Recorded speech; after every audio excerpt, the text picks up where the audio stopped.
when you see all 60 of these words, you're going to go, unbelievable. And that's what it is. Joseph could not have done this in terms of creating the Book of Mormon out of his mind based upon the words in the Book of Mormon. All right, so welcome back. This is a short video on telling you how I set up the test, the great Book of Mormon vocabulary test that would see how would people today do using these words. Do they know these words? So let me just kind of give you a little context. When I started going through these words and I found so many that were just so strange and unusual. The word itself often, but the definition almost always. And so I wanted to present that in some way. How could I do that? So I came up with a very original idea. It's mine, so it has to be original. So it was, I'm going to do a test. I'm going to ask people to take the test to see how they do. So I thought about that a little bit, and I thought, okay, they need to have 3 criteria that mind needs for this to take this test. And that is, number 1, active members of the Church of Jesus Christ of Latter-day Saints. Active. Good. Number 2, active in the Book of Mormon. I don't want people who say, oh yeah, I read it last week or last month or last year. I want people who are studying it. I want people who are familiar with it. That's what I'm looking for. And lastly, and most important in my mind, maybe as important, is they were college graduates. I wanted overeducated people to take this test. How would they do? Again, the answers are saying Joseph wrote the book. Every word in the book came from Joseph's mind. How would these educated people do against Joseph's words in the book or the words in the Book of Mormon? Okay, so I started reaching out. Friends, acquaintances, I was introduced to a few people. This is what I'm doing, what do you think? Okay, they would come to my house, sit in my study. Sometimes we did it over the phone because they were too far away.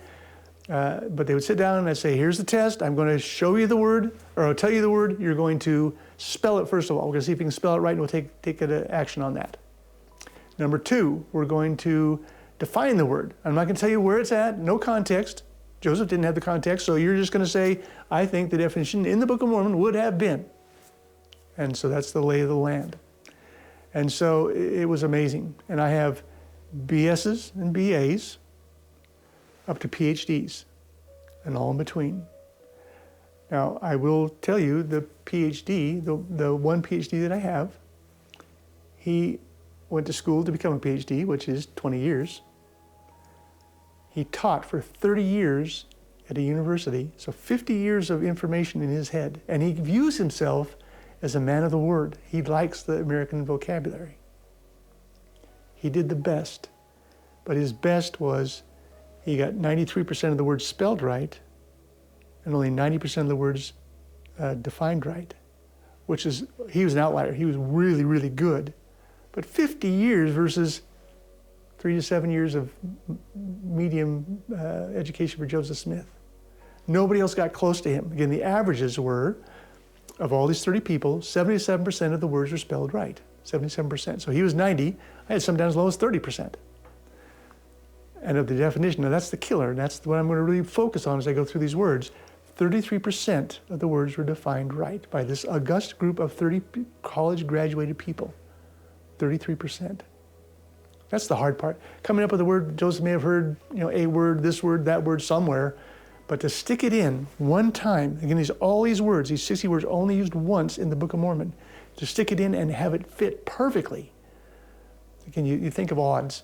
I'm not a bettor, but odds are getting smaller and smaller and smaller that he could have done that. That's beyond. And when you see all 60 of these words, you're going to go, unbelievable. And that's what it is. Joseph could not have done this in terms of creating the Book of Mormon out of his mind based upon the words in the Book of Mormon. So the great Book of Mormon vocabulary test is all 60 words, all surrounded with the concept they're used only once. That was important to me. Now I had 4 groups in that. The first 10 words are easy words, the easiest of all. 1 or 2 syllables, 1 definition out of the 1828 dictionary. That, everyone ought to get all those, but you won't. You'll be amazed by them, you'll be surprised. The second group, a little bit harder, 3, 4, 5 syllables and 1 definition. Again, not too tough. If it only has 1 definition, you ought to be able to get it. They didn't do very well there either. So I have 10 and 10. Now I raise the ante. I go to, okay, we're going to do 1 or 2 syllables, but we have multiple definitions now. Now that complicates things dramatically. I mean, I have different choices now. It's harder. And the last is the hardest, 3, 4, 5 syllables with multiple definitions. Now you may say, oh, what's the big deal? How hard can that be? You haven't got to take all 60 words, but take 10, take 15, take 5, take 20. You're going to go, holy cow. I didn't even know that word was in the Book of Mormon, let alone it was defined how? You'll be stunned. I promise you, we will not waste your time. All these are short. You can see as you start 3, 4, 5 minutes. That's it. I'm not wanting to delay things with you and have take so much time. But boom, boom, boom, boom. Follow me through. These will come out over several months. We're only doing a couple of a week, but you go amazing, amazing, amazing. Again, in terms of pillars that we can stand on.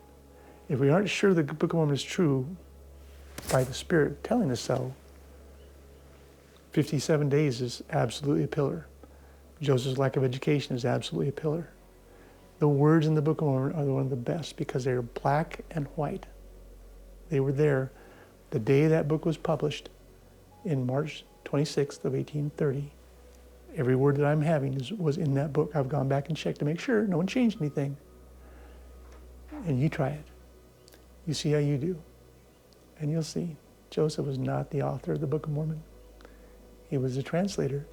He was a prophet, not a creator. Okay, I think I'm done. Thanks so much. See you soon.